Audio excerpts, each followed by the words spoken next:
بسم الله الرحمن الرحيم إن الحمد لله نحمده ونستعينه ونستغفره ونعوذ بالله من شرور أنفسنا ومن سيئات أعمالنا من يهده الله فلا مضل له ومن يضلل فلا هادي له وأشهد أن لا إله إلا الله وحده لا شريك له وأشهد أن محمدا عبده ورسوله يا أيها الذين آمنوا اتقوا الله حق تقاته ولا تموتن إلا وأنتم مسلمون يا أيها الناس اتقوا ربكم الذي خلقكم من نفس واحدة وخلق منها زوجها وبث منهما رجالا كثيرا ونساء واتقوا الله الذي تساءلون به والأرحام إن الله كان عليكم رقيبا يا أيها الذين آمنوا اتقوا الله وقولوا قولا سديدا يصلح لكم أعمالكم ويغفر لكم ذنوبكم ومن يطع الله ورسوله فقد فاز فوزا عظيما أما بعد فإن أصدق الحديث كتاب الله وخير الهدي هدي محمد صلى الله عليه وعلى آله وسلم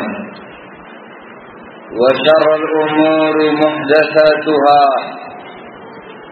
فإن كل محدثة بدعة وكل بدعة ضلالة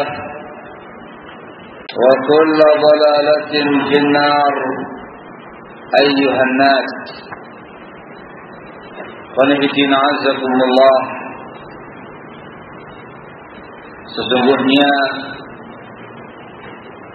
ad-da'watu ila Allah, berdakwah menyeru umat manusia kembali kepada Allah, da'watu tauhid wa sunnah, berdakwah menyeru umat manusia bertauhid kepada Allah, menyeru umat manusia mengamalkan sunnah Rasulullah. Ini adalah sabilul anbiya'i wal mursalin, jalan yang ditempuh oleh para nabi dan para rasul, juga sabilu atba'ihim, jalan yang ditempuh oleh para pengikut nabi-nabi dan rasul. Allah Subhanahu wa ta'ala menegaskan dalam firman-Nya, "Qul hadhihi sabili ad'u ila Allah 'ala basiratin ana wa man ittaba'ani wa subhanallahi wa ma ana minal musyrikin." Katakan oleh Nabi alaihi salatu wassalam, hadhihi sabili, inilah jalanku. Ad'u ila Allah ala basiratin, aku berdakwah, aku menyeru umat manusia kembali kepada Allah di atas ilmu, di atas basirah. Ana wa man ittaba'ani, aku dan orang-orang yang mengikuti aku. Wa subhanallahi wa ma ana minal musyrikin. Maha suci Allah dan aku bukan termasuk golongan orang-orang musyrik. Ayat ini sangat tegas menjelaskan kepada kita bahwasanya jalan yang ditempuh oleh Nabi kita Muhammad alaihi salatu wassalam adalah dakwah kepada Allah. Sekaligus menerangkan kepada kita bahwasanya jalan yang ditempuh oleh para pengikut Nabi ialah ad-da'watu ilallah, berdakwah kepada Allah. Ana wa man ittaba'ani, aku dan orang-orang yang mengikuti aku berdakwah kepada Allah. Aku dan orang-orang yang mengikuti aku berdakwah di atas basirah, di atas ilmu. Wa'alaikum azakumullah. Di ayat yang lain Allah subhanahu wa ta'ala menegaskan tentang jalan yang ditempuh oleh seluruh para anbiya wal mursalin. Di An-Nahl ayat yang ke-36 Allah subhanahu wa ta'ala menyatakan wa laqad ba'atsna fi kulli ummatin rasula an i'budullaha wajtanibut taghut. Dan sungguh kami telah mengutus pada tiap-tiap umat seorang rasul. Pada tiap-tiap umat diutus seorang rasul. Semuanya menyampaikan satu dakwah, menyampaikan satu seruan. Ani'budullaha wajtanibut taghut. Beribadahlah kepada Allah semata dan tinggalkanlah taghut-taghut itu. Taghut segala sesuatu yang diibadahi selain Allah. Ibadahlah hanya kepada Allah semata dan jangan beribadah kepada selain Allah. Itu namanya tauhid. Maka ayat ini menjelaskan kepada kita bahwasanya seluruh nabi, seluruh rasul pada tiap-tiap umat menyerukan dakwah yang sama, menyampaikan seruan yang sama, mengajak umat manusia bertauhid, mengesahkan Allah dalam perkara ibadah dan meninggalkan segala bentuk kesyirikan yang ada.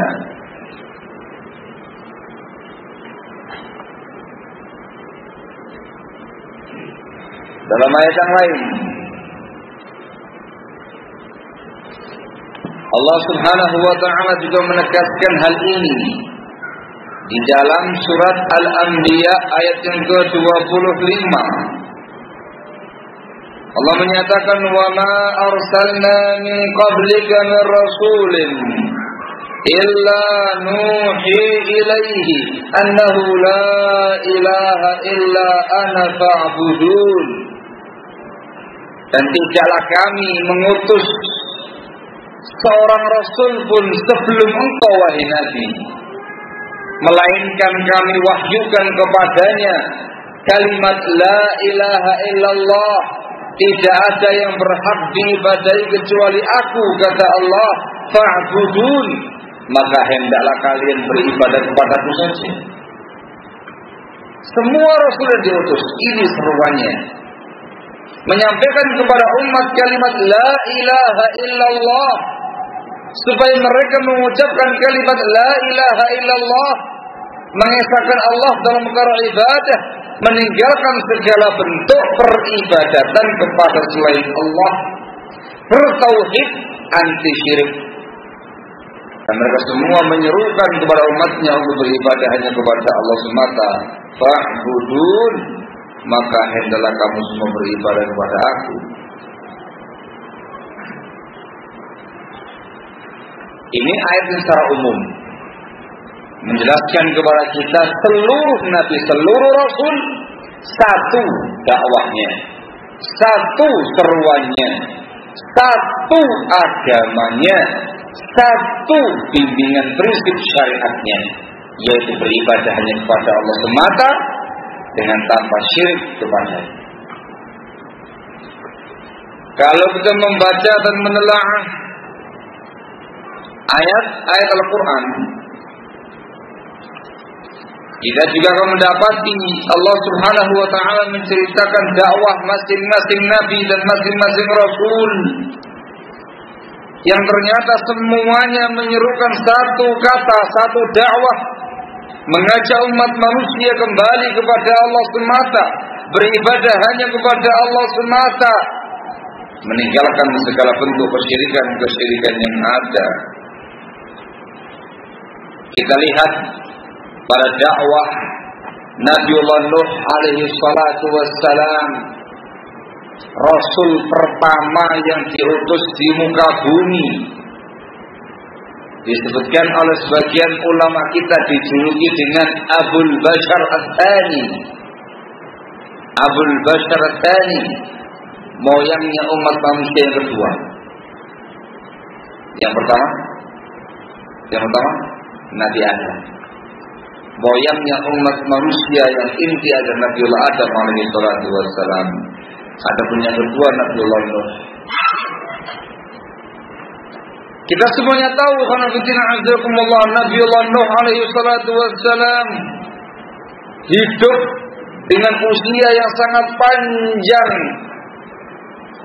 umran madida wa dahran tawila, umur yang sangat panjang, masa yang sangat panjang.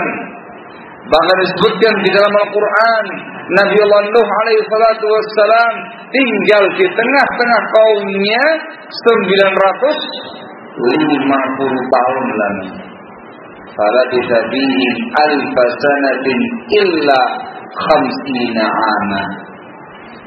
Nabiullah Nuh alaihi salatu wassalam tinggal di tengah-tengah kaumnya 1000 tahun kecuali 50. Yaitu jumlahnya 950 tahun lamanya. Waktu yang bukan sebentar, waktu yang sangat lama. Di waktu yang selama itu, sepanjang itu, beliau mendakwahkan kepada kaumnya tauhid, menyampaikan kepada kaumnya supaya bertauhid kepada Allah, beribadah hanya kepada Allah semata, meninggalkan segala bentuk ritual syirik. Ini bisa kita baca di dalam surat Nuh. Dalam Al-Quran ada surat khusus namanya surat Nuh. Allah Subhanahu wa ta'ala menceritakan dalam firman-Nya ini, "Inna arsalna Nuhan ila qaumihi an anzir qaumaka min qabli an ya'tiyahum 'adzabun alim. Qala ya qaumi inni lakum nadhirun mubin an i'budu Allaha wattaquhu wa ati'un yaghfir lakum min dhunubikum wa yu'akhirkum ila ajalin musamma inna ajala Allahi idza jaa la yu'akhkharu law kuntum ta'lamun." Allah menyatakan tentang dakwah Nabi Nuh alaihi salatu wassalam, sesungguhnya kami telah mengutus Nabi Nuh kepada kaumnya. Kami katakan an anzir qaumak, berilah peringatan kepada kaummu sebelum datang kepada mereka azab yang pedih. Maka Nabi Nuh mengatakan, ya qaumi, wahai kaumku, inni lakum nadhirun mubin. Wahai kaumku, aku adalah pemberi peringatan yang nyata bagi kalian. Ani'budullah, beribadahlah kamu semua hanya kepada Allah. Wattaquh, bertakwalah kepadanya. Wa ati'un, dan taatlah kepada aku. Ibadah kepada Allah, bertakwalah kepada Allah, dan taati aku sebagai seorang nabi. Pahalanya Allah akan mengampuni dosa-dosa kalian dan akan menangguhkan kepada ajal yang ditentukan. Sesungguhnya ajal Allah apabila telah datang tidak akan ditangguhkan kalau kamu tahu. Dalam ayat ini Allah Subhanahu wa ta'ala menegaskan tentang dakwah Nabi Nuh alaihi salatu wassalam yang kali pertama disampaikan beliau kepada kaumnya kalimat ani'budullaha wattaquhu wa ati'un. Perintah beribadah hanya kepada Allah semata, perintah bertakwa kepada Allah semata, dan mentaati beliau sebagai seorang nabi dan rasul. Ini sama dengan dua kalimat syahadat la ilaha illallah. Kalau di zaman Nabi Nuh, wa anna Nuhan Rasulullah. Di zaman Nabi Nuh, la ilaha illallah wa anna Nuhan Rasulullah. Kalau di zamannya kita, la ilaha illallah Muhammadur Rasulullah. Kalimat u'budu, ibadah kepada Allah semata, wattaqu, bertakwa kepada Allah semata, itu sama dengan la ilaha illallah. Wa ati'un, taati aku, itu mentaati Nabi Nuh, sama dengan anna Nuhan Rasulullah. Diperintahkan untuk mengucapkan dua kalimat syahadatain tadi. Yang pertama mempersaksikan dan meyakini Allah sebagai satu-satunya zat yang diibadahi, dan yang kedua meyakini dan mentaati Nabi Nuh alaihi salatu wassalam, meyakini beliau sebagai seorang nabi dan rasul. Dakwah Nabi Nuh mendakwahkan tauhid selama waktu yang sangat panjang, 950 tahun lamanya. Itu menunjukkan betapa dakwah tauhid itu merupakan dakwah para anbiya wal mursalin, inti dakwah, inti agama, inti syariat. 950 tahun lamanya di tengah-tengah kaumnya, dengan tanpa lelah, dengan tanpa letih, gigih, butuh pengorbanan dan segala macamnya. 950 tahun lamanya. Nah, walaupun tidak banyak di kalangan kaumnya yang beriman kepada beliau alaihi salatu wassalam. Nabi Nuh ini menunjukkan apa? Dakwahnya dakwah tauhid. Begitu pula yang diupayakan dan diserukan oleh Nabiullah Ibrahim alaihi salatu wassalam. Nabiullah Ibrahim dikenal dengan sebutan Abul Anbiya, bapaknya para nabi yang setelahnya. Dikenal dengan Imamul Hunafa, tokohnya orang-orang yang hanif. Dikenal dengan Imamul Muwahhidin, tokohnya ahli tauhid. Beliau dijuluki sebagai Khalilullah, kekasih Allah Subhanahu wa taala.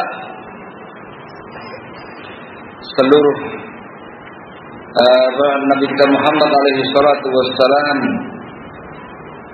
diperintahkan untuk mengikuti milah Nabiullah Ibrahim, diperintahkan untuk mencontoh dakwah Nabiullah Ibrahim, diperintahkan untuk mengikuti agama Nabiullah Ibrahim. Allah mengatakan dalam firman-Nya di An-Nahl ayat yang ke-123, memerintahkan kepada Nabi kita Muhammad alaihi salatu wassalam untuk mengikuti Nabiullah Ibrahim. Allah mengatakan dalam firman-Nya, "Tsumma auhayna ilaika an ittabi' millata Ibrahim hanifa wa ma kana minal musyrikin." Kami telah wahyukan kepada engkau wahai Nabi, supaya kamu mengikuti milah Nabi Ibrahim, supaya kamu mengikuti agama Nabi Ibrahim. Nabi Ibrahim bukan orang yang musyrik. Jika Allah memerintahkan kaum mukminin, memerintahkan kaum muslimin untuk mengikuti milah Nabiullah Ibrahim, di dalam surat Al-Imran ayat yang ke-95 Allah menyatakan, "Qul sadaqallah fattabi'u millata Ibrahim hanifa wa ma kana minal musyrikin."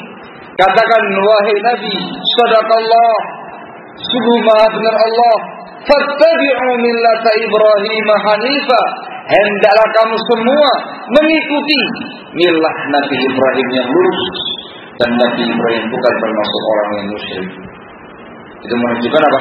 Kegigihan Nabi Ibrahim dalam mendakwahkan tauhid, menunjukkan ketokohan, keimaman Nabi Ibrahim dalam bab tauhid. Rasul kita Muhammad diperintahkan mencontoh Nabi Ibrahim.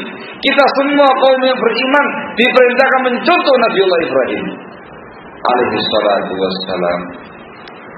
Dalam banyak ayat Allah Subhanahu wa taala menjelaskan tentang Nabiullah Ibrahim.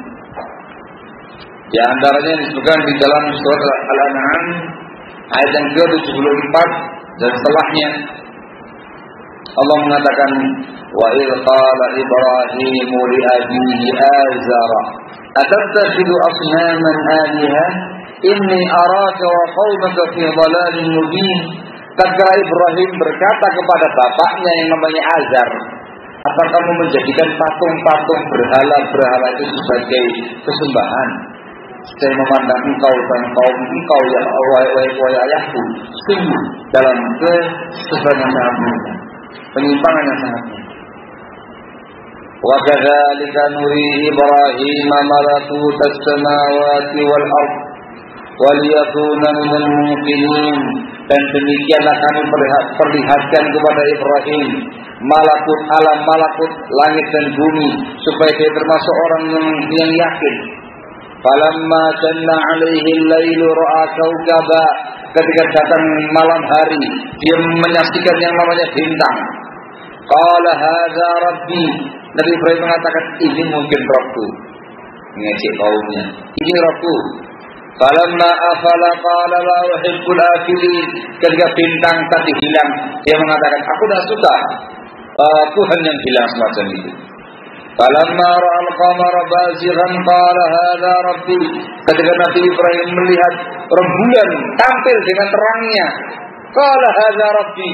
Dia mengatakan, ini Rabbku, ini Tuhanku. Falamma afala. Ketika bulannya juga redup, bulannya juga tenggelam, qala la illam yahdini rabbi la akunanna minal qaumil dhalin. Nabi Ibrahim mengatakan, kalau seandainya Allah tidak memberi aku hidayah, maka niscaya aku termasuk golongan kaum yang sesat. Ibadah kepada bulan. Falamma ra'a asy-syamsa bazighatan qala hadza rabbi hadza akbar.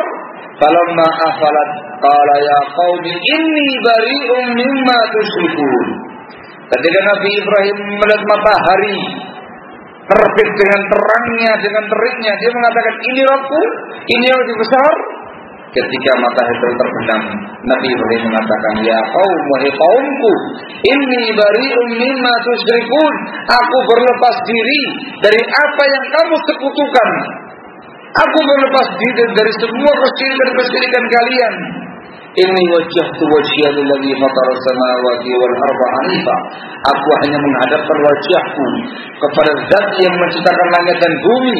Aku hanya menghadapkan wajahku kepada Allah hanifa, sebagai orang yang hanif. Wa ma ana minal musyrikin. Aku bukan termasuk orang-orang yang musyrik.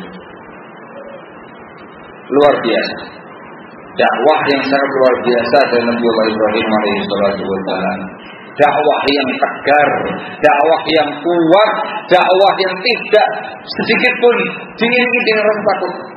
Seorang diri Nabi Ibrahim alaihissalam berdakwah di tengah-tengah kaumnya yang menyembah berhala, bahkan mendakwai langsung ayahnya, bapaknya yang menyembah berhala tadi. Dan dia membuktikan kepada kaumnya tentang kelemahan sembahan mereka. Bintang ditunjuk, ini Tuhanku. Begitu hilang, nah, saya nggak suka yang hilang semacam itu. Ketika muncul yang namanya bulan, ini Tuhanku. Ketika hilang, maka dia mengatakan, kalau seandainya Allah memberikan petunjuk pada aku, ini saya akan sesat sebagaimana kalian beribadah kepada bulan semacam itu. Ketika melihat yang namanya matahari yang sangat besar, yang terik, ini Tuhanku, ini yang lebih besar. Ketika terbenam, maka Nabi Ibrahim menyatakan barak, menyatakan berlepas diri dari semua sembahan-sembahan kaumnya.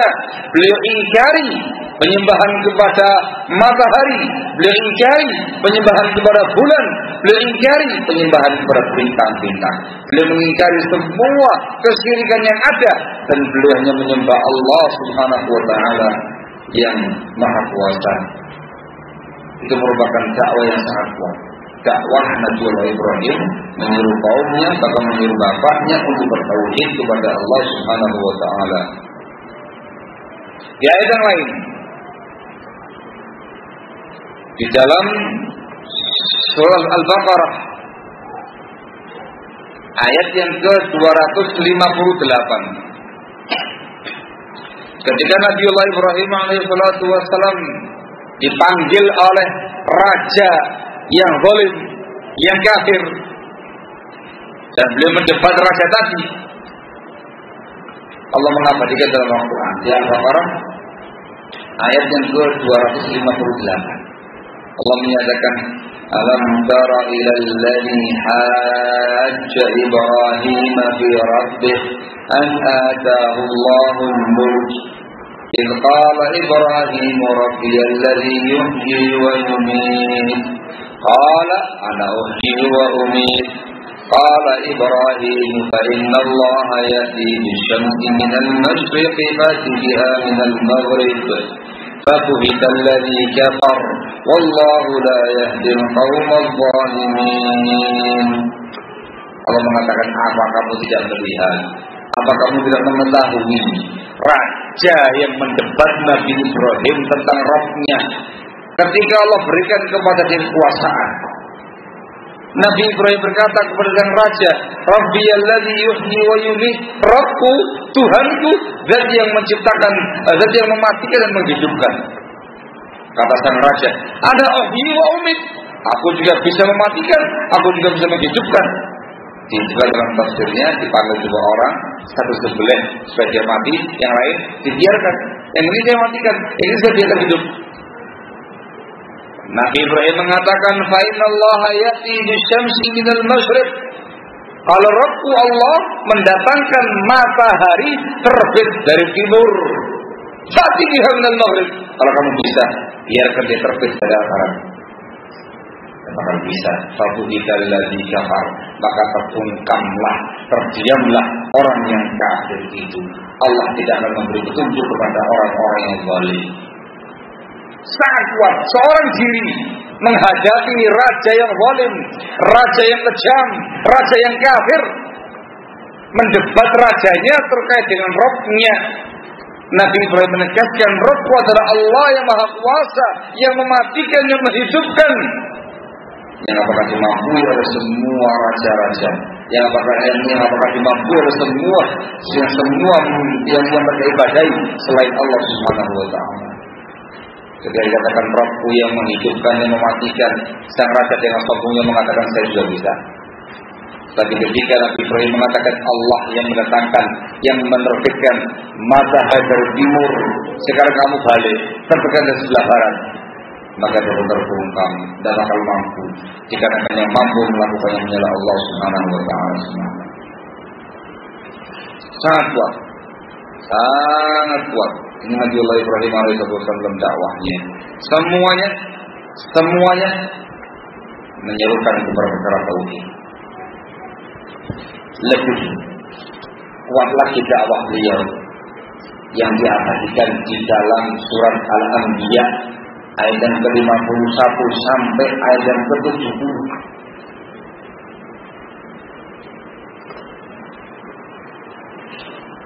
Nah,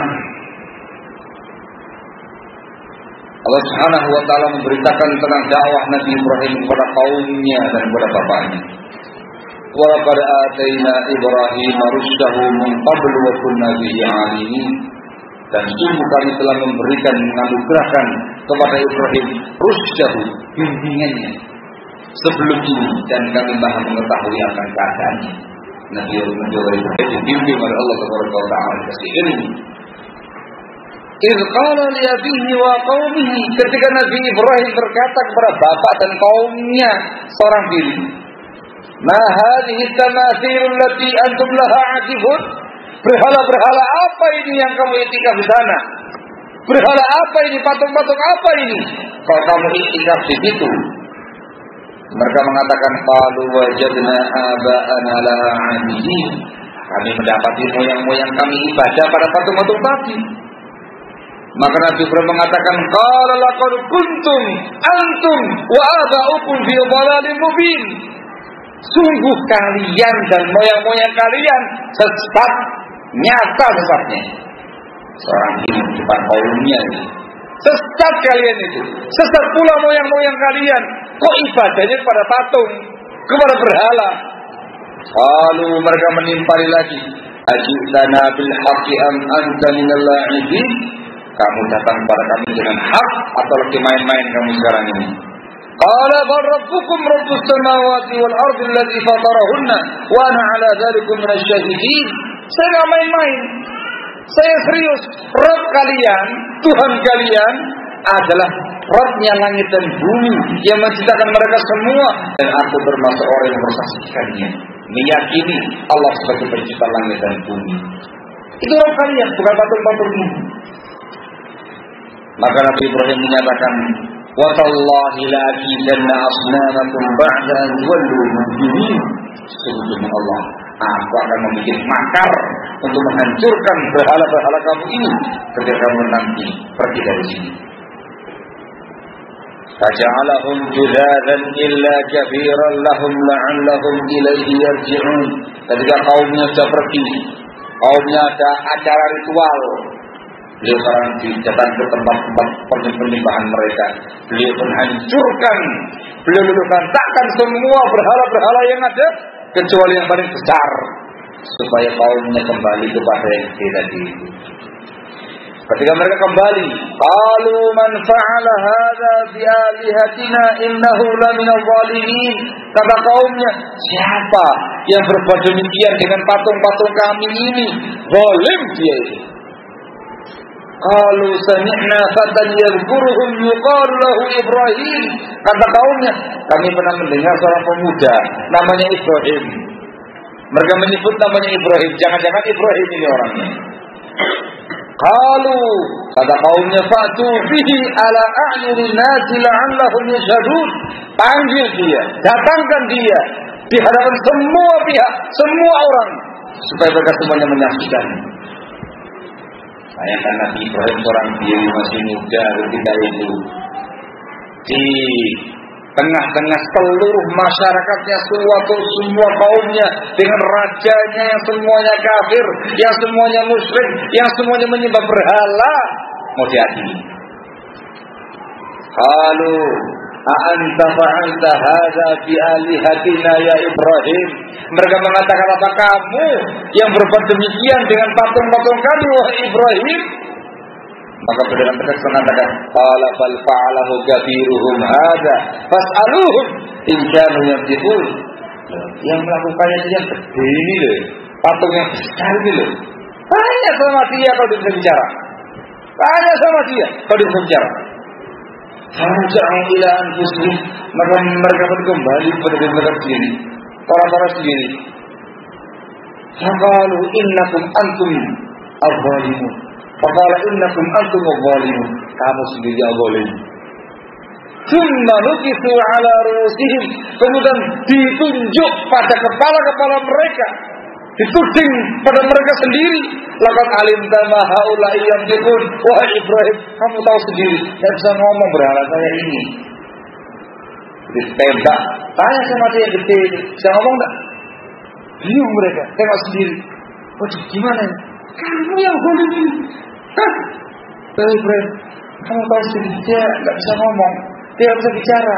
Bagaimana mungkin saya mengajak bicara dia? Bagaimana mungkin saya menanyai dia? Maka Nabi Ibrahim dengan kokohnya menyatakan kepada mereka, qala fata'buduna min dunillahi ma la yanfa'ukum syai'an wa la yadhurrukum. Apa kalian beribadah kepada selain Allah sesuatu yang tidak bisa memberikan kemanfaatan kepada kamu sedikit pun, tidak pula bisa membahayakan kalian? Uffil lakum, celaka kamu ini. Walima ta'buduna min dunillah, dan apa yang kamu sembah dari selain Allah? Afala ta'qilun, apa kamu enggak berakal?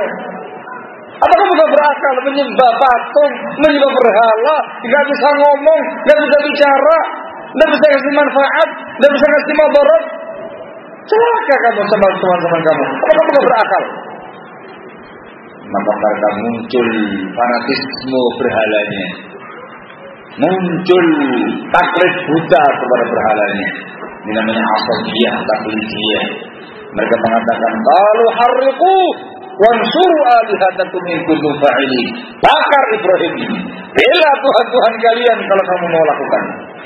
Maka mereka melakukan kayu bakar, digali parit, menyalakan api yang sangat banyak, dilempar Nabi Ibrahim ke tengah-tengah api yang menyala-nyala itu. Maka Allah menyatakan, "Qulna ya naru kuni bardan wa salaman ala Ibrahim." Wahai api, jadilah engkau dingin dan selamat bagi Ibrahim. Wa aradu bihi kaida. Mereka menginginkan makar kepada Nabi Ibrahim. Faja'alnahu bil akhsarin. Tapi kami menjadikan mereka sebagai orang yang merugi. Itu di Al-Anbiya 51 sampai yang ke-70. Allah mengisahkan panjang lebar tentang dakwah Nabi Ibrahim alaihi salatu wassalam. Inti dakwahnya cuma satu, mengajak dan menyeru kaumnya supaya ibadah hanya kepada Allah semata. Itu namanya tauhid. Dan melarang kaumnya jangan ibadah kepada patung, jangan menyembah berhala. Itu namanya jangan syirik. Itu inti dari semua dakwah. Satu, ibadah hanya kepada Allah semata. Tinggalkan patung-patung itu, tinggalkan berhala-berhala itu, dan jangan menyekutukan Allah dalam perkara ibadah. Itu dakwah Nabi Ibrahim. Dan begitu kokoh beliau. Apa yang bisa menuntut beliau dari sini? Seorang diri menghadapi sak kaum, sak masyarakat, dengan tokoh-tokohnya, dengan penguasa-penguasanya semuanya kafir, seorang diri tampil dakwai mereka dengan bahasa yang sangat kuat ini. Dikatakan kalian dan moyang-moyang kalian sesat. Jadi di depan kaumnya, seorang diri kaumnya kafir semua. Innakum antum dikatakan sini. Para kafir yang disebutkan dalam ayat yang tadi, yang terangkan sebagai banyak orang mengatakan sesat. Barakallahu fiik. Salah. Dan menyatakan aku celaka kamu, celaka yang kamu sembah. Afala ta'qilun, apakah kamu tidak punya akal? Itu dengan bahasa yang sangat kuat, menunjukkan inti yang menunjukkan bahwa beliau mendakwahkan kepada masyarakat yang pada kaumnya satu seruan, yaitu dakwah tauhid. Nabi Nuh mendakwahkan tauhid, Nabi Ibrahim mendakwahkan tauhid. Contoh yang ketiga ialah Nabi Allah Yusuf alaihi salatu wassalam.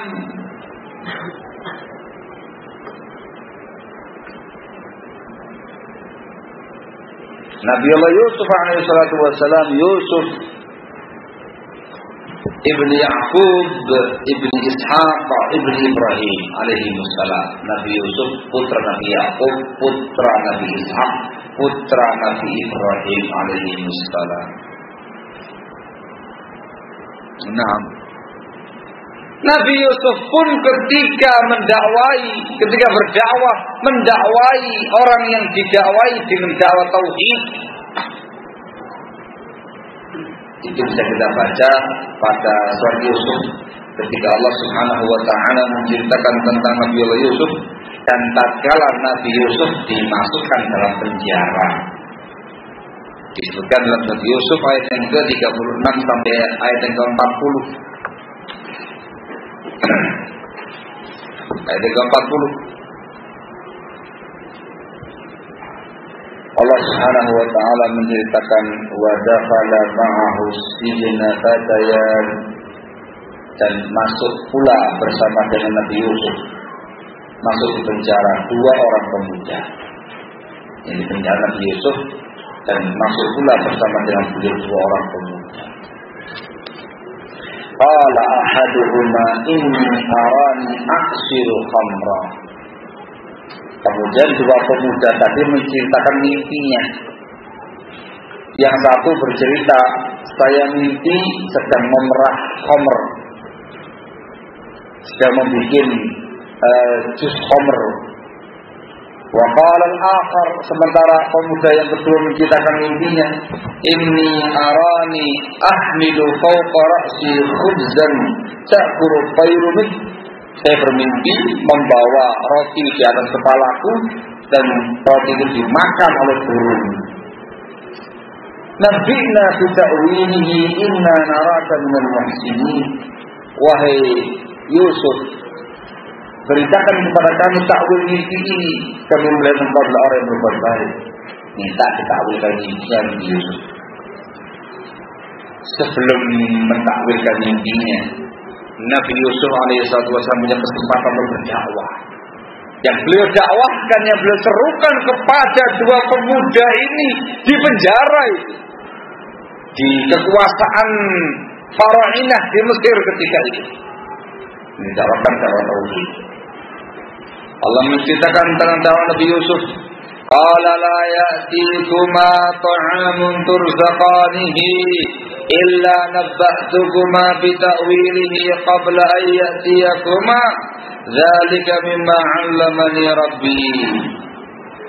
Sebelum datang kepada kalian makanan kalian, pasti aku akan memberikan berita tentang ta'wil mimpi kalian sebelum datang itu makanan. Itu dikarenakan Allah mengajari aku ta'wil mimpi.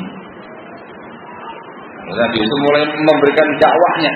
Inni taraktu millata qaumin la yu'minuna billah wa hum bil akhirati hum kafirun. Aku ini telah meninggalkan agama kaum yang tidak beriman kepada Allah dan mereka kafir dengan perkara akhirat. Langsung mengatakan demikian. Saya itu nggak kayak kaum-kaumku ini. Saya nggak sama dengan kaumku yang kafir, yang nggak beriman kepada Allah, yang kafir pada hari akhir. Saya tinggalkan agama mereka. Wattaba'tu millata abai Ibrahim wa Ishaq wa Yaqub. Ma kana lana an nusyrika billahi min syai'. Aku mengikuti agama moyangku, agama ayah-ayahku. Aku mengikuti agama Ibrahim, Ishak dan Yaqub. Tidak boleh bagi kita untuk berbuat syirik kepada Allah sedikit pun. Tidak boleh syirik. Dzalika min fadlillahi 'alaina wa 'alan nas, walakin aktsarun nasi la yashkurun.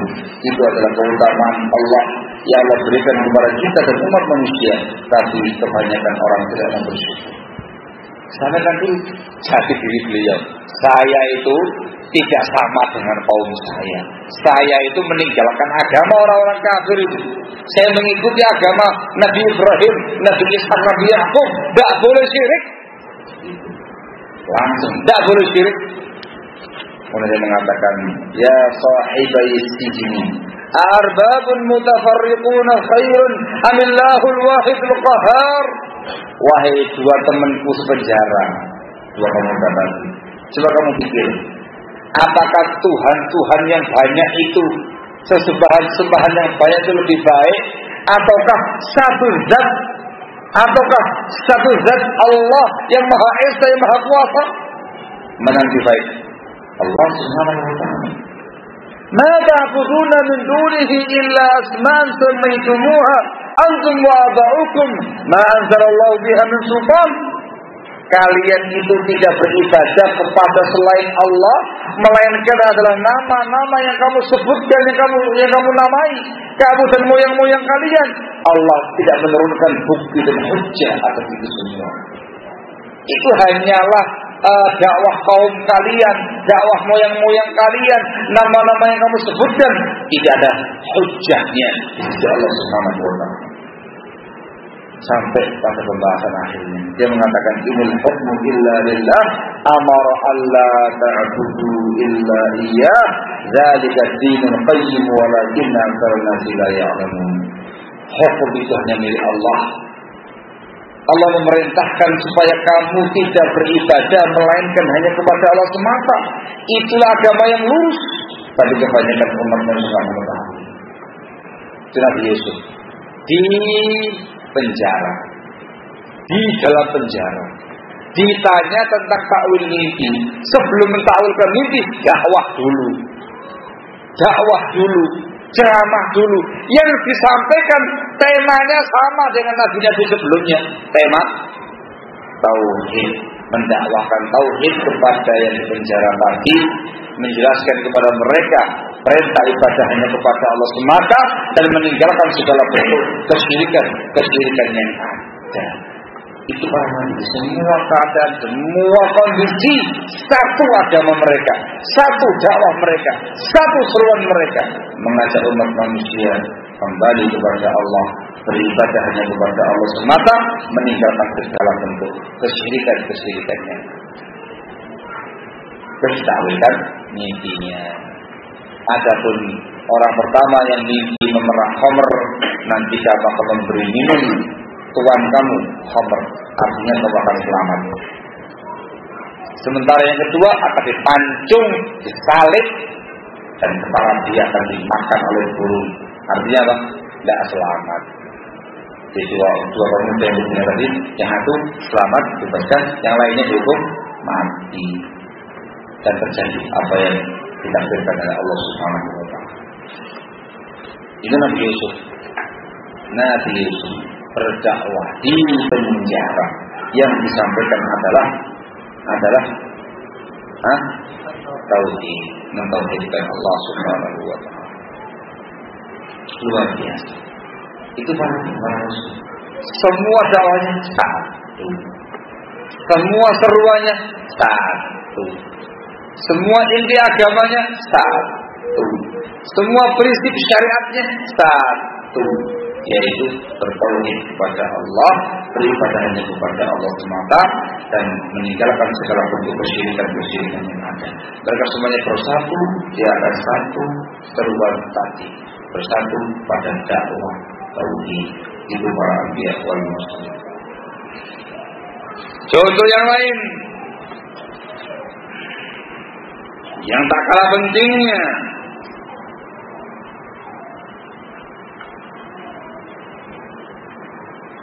ialah dakwah Nabiullah Musa alaihi salatu wassalam.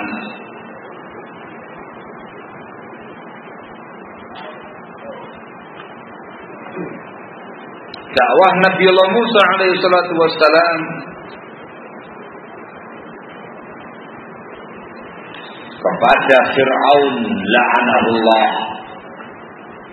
Nabiullah Musa dijuluki dengan kalimullah, seorang nabi yang diajak bicara langsung oleh Allah Subhanahu wa Ta'ala. Juga dikenal dengan sebutan Al-Qawiyul Amin, nabi yang kuat dan terpercaya. Nabiullah Musa alaihi salatu wassalam diutus untuk mendakwai Fir'aun yang kita tahu bagaimana kafirnya, bagaimana zalimnya, bagaimana sadis dan kejamnya. Fir'aun yang mengaku dirinya, yang mengklaim dirinya sebagai Tuhan selain Allah. Itu Nabiullah Musa diminta untuk datang ke sana. Allah Subhanahu wa Ta'ala menceritakan terlebih dahulu tentang kondisi Fir'aun ini. Disebutkan di dalam Al-Qasas ayat yang keempat. Allah Subhanahu wa Ta'ala menceritakan tentang Fir'aun. Inna Fir'auna ala fil ardi wa ja'ala ahlaha syi'a yastad'ifu ta'ifatan minhum yudabbihu abna'ahum wa yastahyi nisa'ahum innahu kana minal mufsidin. Sesungguhnya Fir'aun telah tinggi hati di muka bumi. Dia menjadikan penduduk bumi bersekte-sekte, berkelompok-kelompok. Dia membuat lemah suatu kelompok dari mereka. Dia menyembelih putra-putra mereka, membiarkan hidup wanita-wanita mereka. Fir'aun termasuk orang-orang yang mufsid, orang yang membuat kerusakan. Fir'aun jelas mereka adalah ahlu syirkin wa wataniyah, orang-orang yang syirik, yang menyembah patung-patung yang ada. Bahkan Fir'aun mengatakan disebutkan di dalam An-Nazi'at ayat yang ke-21 sampai 25, Allah menceritakan tentang keadaan Fir'aun. Fakadzdzaba wa 'asa, tsumma adbara yas'a, fahasyara fanada, faqala ana rabbukumul a'la. Fir'aun mendustakan dan bermaksiat. Kemudian dia pergi, lari berpaling. Kemudian dia mengumpulkan semua pasukannya dan memanggil, ana rabbukumul a'la, aku adalah Tuhan kamu yang paling tinggi. maka dia kafir, mengaku sebagai Tuhan selain Allah. Jika pernyataan kaumnya disebutkan di Al-A'raf ayat yang ke-127 menunjukkan Fir'aun juga penyembah berhala. Wa qala al-mala'u min qaumi Fir'aun atadharu Musa wa qaumahu liyufsidu fil ardi wa yadharaka wa alihatak. Berkata sekelompok dari kaum Fir'aun, wahai Fir'aun, apa kamu biarkan Musa dan kaumnya membuat kerusakan di muka bumi, membiarkan kamu dan sesembahan kamu, wa yadharaka wa alihatak, menunjukkan Fir'aun juga memiliki berhala-berhala yang disembah, sekaligus dia pun juga mengaku sebagai Tuhan selain Allah. Maka dinyatakan kafir. Fir'aun dinyatakan kafir, musyrik. Kafir, musyrik. Nah, dalam kondisi yang semacam ini, Allah Subhanahu wa taala mengutus Nabiullah Musa alaihi salatu wassalam khusus untuk mendakwai Fir'aun yang kafir, yang musyrik, yang zalim, yang sadis, yang kejam, membunuh anak-anak yang laki-laki dari kalangan Bani Israel, membiarkan perempuan-perempuan hidup dalam keadaan hina dan hina. Minal mufsidin, termasuk orang yang membuat kerusakan di muka bumi, itu Fir'aun. Allah Subhanahu wa taala berfirman kepada Nabiullah Musa di An-Nazi'at ayat yang ke-17 dan 19. Idhab ila Fir'auna innahu tagha faqul hal laka ila an tazakka wa ahdiyaka ila rabbika fatakhsha fa'arahu al-ayat al-kubra. Allah berkata kepada Musa, pergilah kamu kepada Fir'aun. Sesungguhnya Fir'aun itu telah melampaui batas. Katakan kepada Fir'aun, apa kamu tidak mau menyucikan diri? Apa kamu tidak mau saya beri petunjuk kepada Rabbku sehingga engkau takut kepada Rabbmu yang Fir'aun? Dan Nabiullah Musa menunjukkan kepada Fir'aun tanda-tanda kenabiannya yang sangat agung, yang sangat besar. Keluarkan tongkat menjadi ular dan segala macamnya, tangannya keluar kemudian memancarkan cahaya berkilau-kilau, tanda-tanda kerasulan Nabi kita Musa alaihi salatu wassalam. Allah mengutus Nabiullah Musa kepada Fir'aun secara khusus. Di ayat yang lain dan surat Thaha ayat yang ke-43 dan 44 Allah juga mengatakan demikian dan menyuruh saudaranya Nabiullah Harun menjadi peserta. Idhaba ila Fir'auna innahu tagha faqula lahu qawlan layyina la'allahu yadhakkaru aw yakhsha. Kamu berdua, Musa dan Harun alaihi wasallam pergi kepada Fir'aun. Sesungguhnya Fir'aun telah melampaui batas. Katakan kepada Fir'aun dengan ucapan yang lembut. Mungkin dia mau ingat, mungkin dia juga mau takut kepada Allah Subhanahu wa taala. Nah, ini dakwah Nabiullah Musa kepada Fir'aun. Dan dalam dakwahnya Nabiullah Musa alaihi wasallam juga menyampaikan kepada Fir'aun tentang tauhidullah, tentang tauhid kepada Allah Subhanahu wa taala. Disebutkan panjang lebar di dalam surat Asy-Syu'ara menceritakan tentang dakwah Nabiullah Musa kepada Fir'aun. Nabi Musa, Nabi Harun juga mendakwahkan kepada Fir'aun dakwah tauhid, mengajak Fir'aun untuk kembali bertauhid kepada Allah Subhanahu wa taala. Apalagi Nabi kita Muhammad alaihi salatu wassalam, beliau juga dikenal sebagai sebagai tokohnya Ahlul Tauhid. Beliau dikenal sebagai Sayyidul Anbiya wal Mursalin, tokoh seluruh Nabi dan Rasul, Sayyidul Waladi Adam, tokohnya anak Adam, Sayyidul Hunafa, tokohnya orang-orang bertauhid. Nabi kita Muhammad alaihi salatu wassalam dalam dakwahnya yang kali pertama beliau sampaikan kepada kaumnya adalah tauhidullah, bertauhid kepada Allah Subhanahu wa taala. Beliau mengatakan kepada kaumnya, "Qulu la ilaha illallah tuflihu." Wahai kaumku, ucapkan kalimat la ilaha illallah, ini kamu akan beruntung, kamu akan berbahagia. Mengajak kaumnya bertauhid kepada Allah. anti syirik. Sampai kaumnya menyanggah beliau, kaumnya mengingkari beliau. Disebutkan di As-Saff, disebutkan dalam Saffat ayat yang kelima dan keenam, Allah Subhanahu wa taala menceritakan tentang pernyataan kaum musyrikin Quraisy yang membantah Nabi Allah Muhammad. Allah mengatakan dalam firman-Nya tentang mereka, "Aja'alal alihata ilahan wahida, inna hadza la syai'un 'ujab." Wa antalaqal mala'u minhum an imshu wasbiru 'ala alihatikum, inna hadza la syai'un yurad. Kata kaum Nabi Muhammad, apakah Muhammad ini menjadikan sesembahan-sembahan yang banyak itu hanya satu saja? Ini perkara yang aneh. Maka sekelompok dari mereka berjalan keliling pada kaumnya sambil mengatakan, "Alimsu, lanjutkan sembahan kalian. Wasbiru ala alihatikum, sabar kalian menyembah berhala-berhala kalian. Inna hadza la syai'un yurad." Ini sesuatu yang dikehendaki oleh Muhammad. Makarnya Muhammad. Jangan takut. Teruskan ibadah kalian, sabar kalian dalam berdakwah, dalam menyembah berhala-berhala kalian.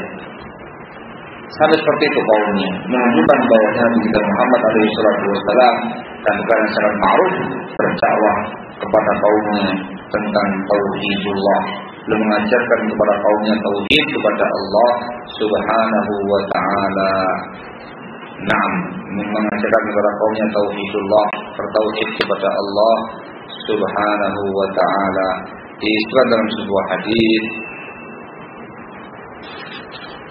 Disebutkan dalam sebuah hadis,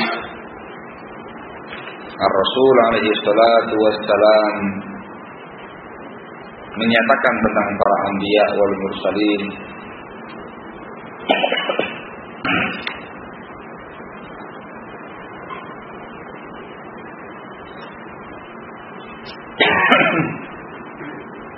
disebutkan dalam sebuah hadis Rasul alaihi salatu wassalam menjelaskan, ana aulan nasi bi Isa ibn Maryam di dunia wal akhirah, wal anbiya'u ikhwatun bi'allat, ummahatuhum syatta wa dinuhum wahid. Saya adalah orang yang paling berhak dengan Isa bin Maryam dunia akhirat. Para nabi dan para rasul adalah ikhwatun bi'allat, saudara-saudara lain itu. Ummahatuhum syatta, ibu-ibu mereka berbeda. Wa dinuhum wahid, dan agama mereka satu. Ya, ayah mereka satu, ibunya berbeda-beda, agama mereka satu. Dimanakan oleh para ulama, para anbiya wal mursalin itu bersaudara.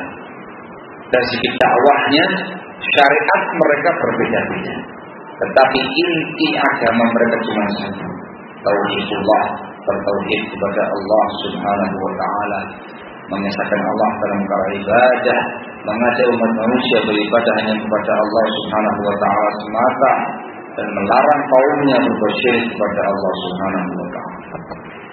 Karena tidak ada ringkasnya, khulasahnya, bahwasanya para anbiya wal mursalin, para nabi dan para rasul, dari mulai rasul yang pertama yang diutus di muka bumi, Nabi Nuh alaihi salatu wassalam, terus berkelanjutan Nabi Allah Ibrahim alaihi salatu wassalam, Nabi Allah Yusuf alaihi salatu wassalam, Nabi Allah Musa alaihi salatu wassalam, sampai Nabi kita Muhammad alaihi salatu wassalam, seluruh para anbiya wal mursalin itu semuanya bersatu di dalam berdakwah kepada Allah, bersatu menyerukan umat manusia bertauhid kepada Allah Subhanahu wa taala.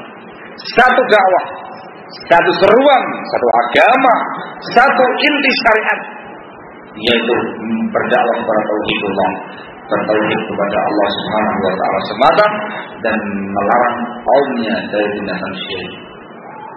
Itulah mereka, dan itu kemudian menjadi manhaj dakwah. Itu kemudian menjadi sebuah manhaj dakwah, metodologi dalam berdakwah. prinsip dalam berdakwah. Sebagaimana para nabi dan para rasul menfokuskan dakwahnya pada tauhid, maka sudah semestinya umat ini, pengikut Nabi kita Muhammad SAW, kaum muslimin, semuanya bersatu padu, semuanya menyatu dengan satu seruan, dengan satu dakwah, dengan satu syariat, dengan satu agama, menyerukan kepada umat manusia dakwah tauhid dan memberantas kesyirikan dari umat manusia. Persatuannya di atas tauhid, persatuannya di atas tauhid, di atas ibadahnya kepada Allah semata, anti syirik. Itu kewajiban kita semuanya dalam rangka untuk mencontoh para anbiya wal mursalin. Oleh karena itulah, berdakwah kepada tauhid itu bukan semata-mata dakwahnya Nabi dan Rasul, tapi juga dakwahnya para pengikut Nabi dan Rasul. Qul hadhihi sabili ad'u ila Allah ala basiratin ana wa man ittaba'ani. Katakan wahai Nabi, inilah jalanku. Aku berdakwah kepada Allah di atas basirah. Aku berdakwah kepada Allah di atas ilmu. Aku dan orang-orang yang mengikuti aku. Nabi dan Rasul berdakwah kepada tauhid. Begitu pula pengikut Nabi dan Rasul juga harus bersatu padu berdakwah kepada tauhid. Bersatu padu berdakwah kepada tauhid, menyebarkan tauhid di tengah-tengah masyarakat, mengajak semua masyarakat ibadah hanya kepada Allah semata, memurnikan ibadahnya hanya kepada Allah semata, melarang masyarakatnya untuk syirik, melarang masyarakatnya menyembah patung, menyembah berhala, batu-batu keramat, pohon-pohon keramat, melarang kesyirikan dari masyarakatnya. Itulah inti dakwah pengikut para anbiya wal mursalin. Ini dakwah kita semuanya kaum muslimin.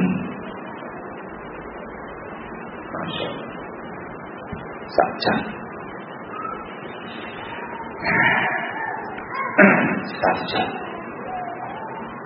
Karena kita azabullah. Kenapa kita harus bersatu di atas tauhid? Kenapa pula kita harus bersatu padu dakwah kepada tauhid? Kenapa enggak yang lainnya? Jawabannya sangat jelas. Yang pertama itu adalah jalan hidup para nabi dan para rasul, makhluk Allah yang paling mulia. Jaminan keselamatan di situ, jaminan kebahagiaan di situ. Jalurnya orang-orang mulia, jalurnya orang-orang besar, jalurnya para anbiya wal mursalin. Kalau kepingin bahagia, kepingin selamat, kepingin sukses dunia akhirat, ya mengikuti jalurnya nabi dan rasul.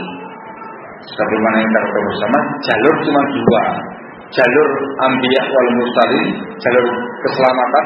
Yang kedua, jalurnya iblis, wasyayatin, jalurnya iblis dan para setan, jalur kesesatan. Yang para anbiya wal mursalin ujungnya surganya Allah Subhanahu wa taala, jalurnya iblis ujungnya adalah neraka. Maka ada pilihan lain, hanya dua jalur. Tidak banyak jalur menuju ke surga, hanya satu, jalurnya para anbiya wal mursalin. Beda kalau jalur ke sumber arum, jalurnya banyak. Lain kalau menuju ke Roma, jalannya banyak jalan menuju ke Roma, lewat apapun juga bisa.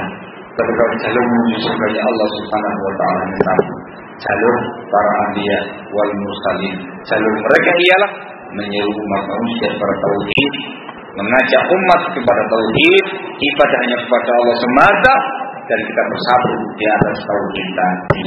Kepingin bahagia, nih jalurnya. Ingin selamat dunia akhirat, nih jalurnya.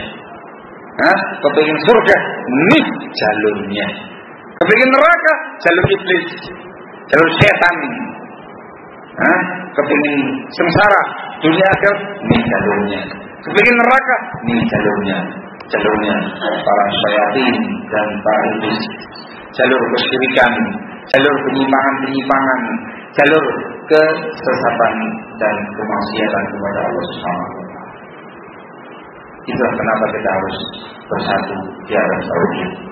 Itu kenapa pula kita harus bersama-sama bertauhid, beribadah hanya kepada Allah semata dan meninggalkan kesyirikan-kesyirikan yang ada.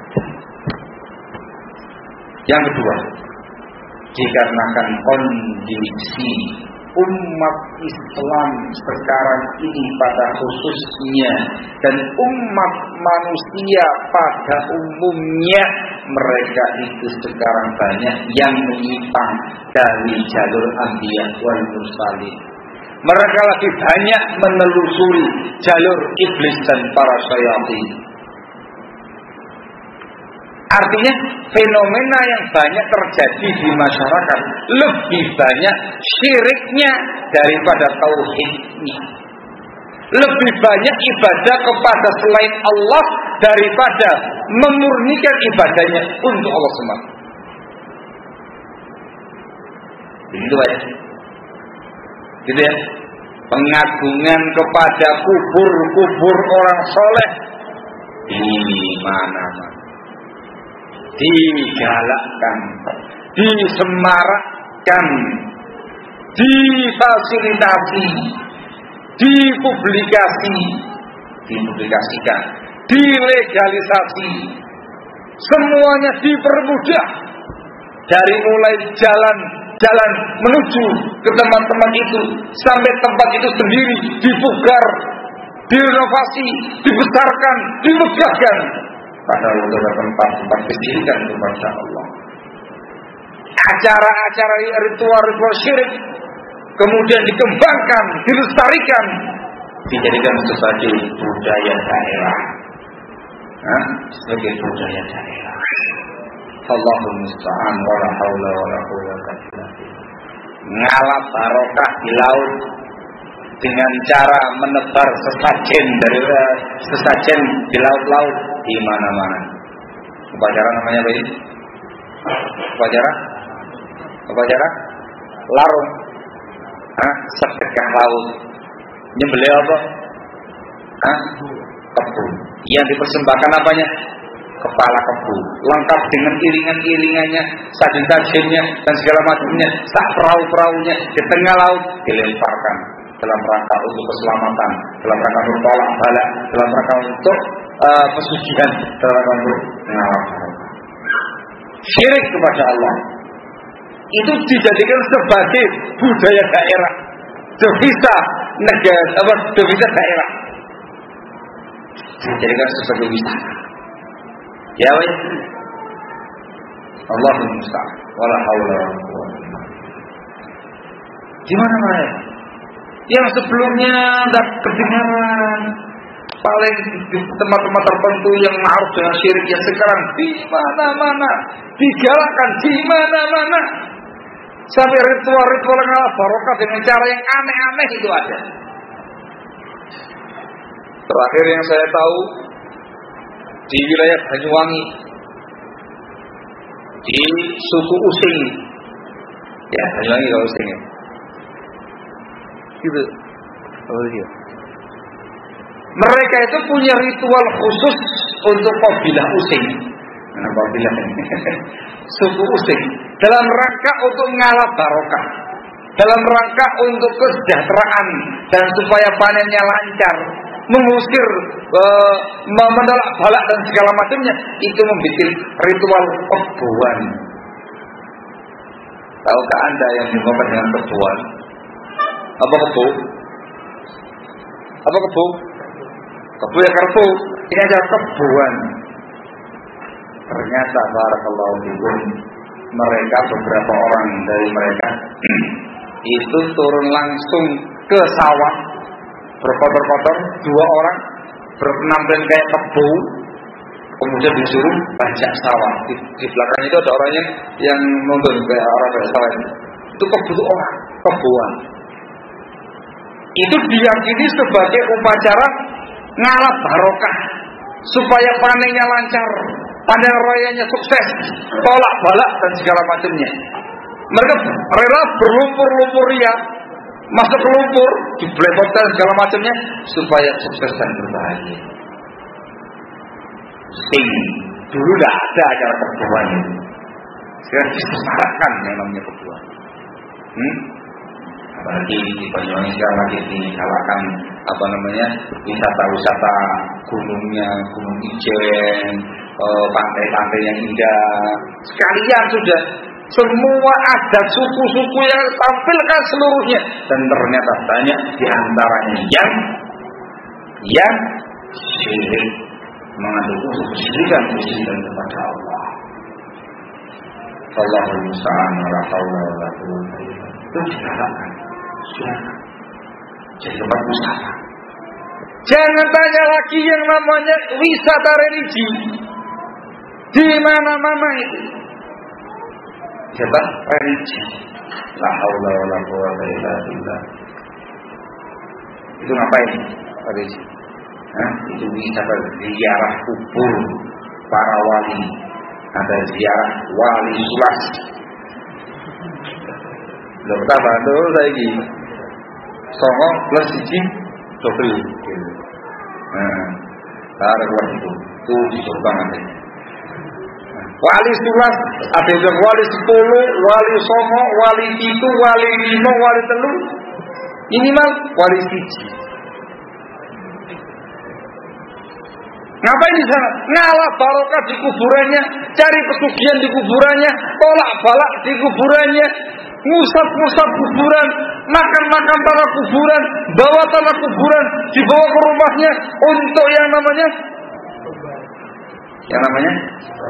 jimat tolak. Di mana-mana itu. Itu merupakan fenomena kesyirikan, fenomena kebid'ahan yang tidak mungkin dipungkiri, yang bertentangan langsung dengan dakwah para anbiya wal mursalin. Itu yang kasat mata. Belum lagi yang disertai dengan hal-hal yang berbau mesum. Banyak lagi. Ini sudah tahu kalau ada yang ada di Gunung Kawi, wilayah Jawa Timur ini. Di Gunung Kawi itu ada kuburan yang diagungkan, kuburannya siapa begitu, untuk bisa mendapatkan keberkahan di situ, pesugihan di situ, kesucian di situ, dan segala macamnya. Ada ritualnya, ada ritual mandi bersama laki perempuan dengan tanpa busana di sebuah tempat yang sama.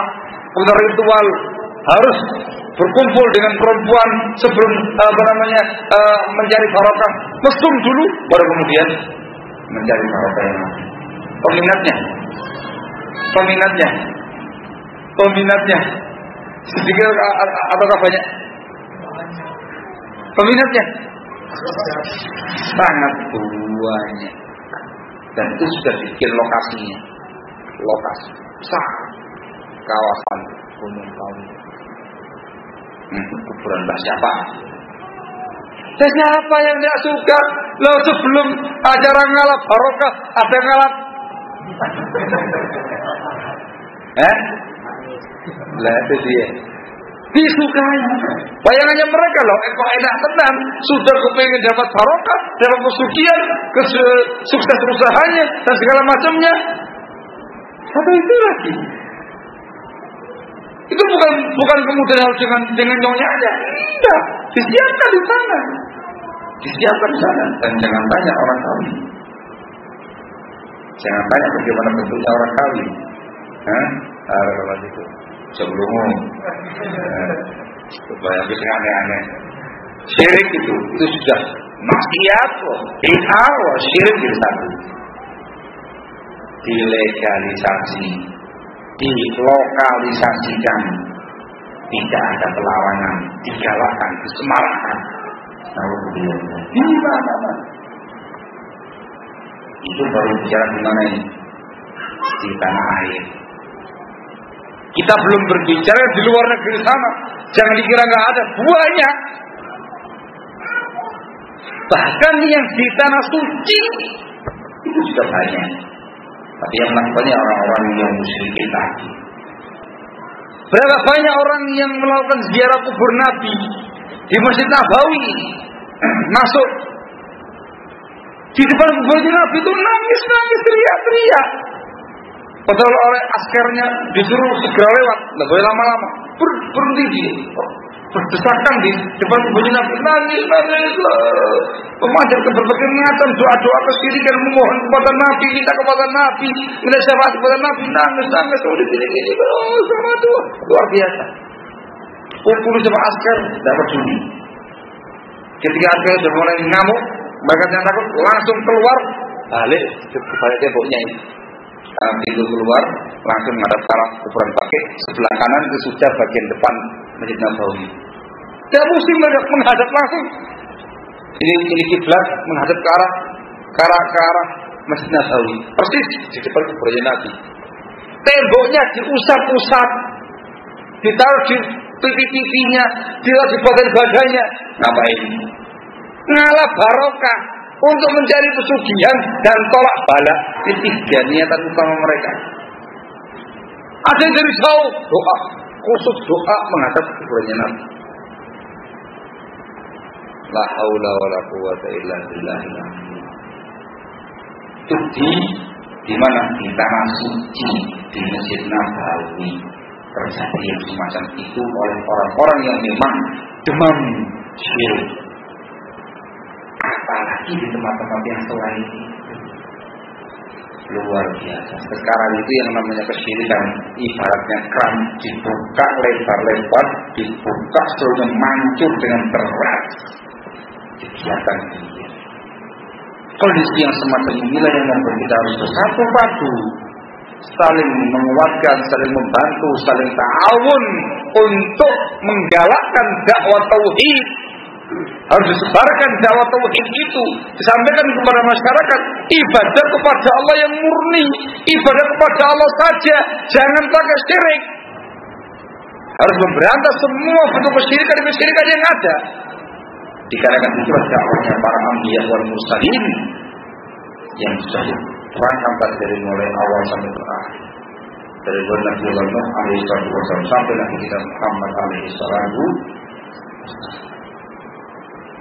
Itu yang nampak-nampak. Belum lagi terkait dengan syirik yang ada di hati mereka, yang di lisan mereka, simat-simat yang di rumah mereka, yang di tangan mereka, aki-aki yang diyakini tolak-tolak dan segala macamnya, macam-macam. Barakallahu. Ini semuanya kondisi yang ada. Maka ketika Allah Subhanahu wa taala menyatakan dalam Al-Quran, innamal mu'minuna ikhwah, sesungguhnya orang-orang yang beriman itu bersaudara. Itu bukan semata-mata menjalin persaudaraan dalam bidang muamalah, tapi harus bersaudara, bersatu di atas tauhid yang murni tadi, bersatu di atas ibadah hanya kepada Allah semata, bersatu padu bersaudara untuk menyemarakkan dakwah tauhid di tengah-tengah masyarakat, memberantas semua kesyirikan. Allahumma musta'an wa la haula wa la quwwata illa billah. 1 jam seperempat saya berbicara. Yang mendengarkan enggak capek, walaupun yang ngantuk. Tapi yang berbicara palasnya sudah tersenang-senang. Ada yang mau tanyakan?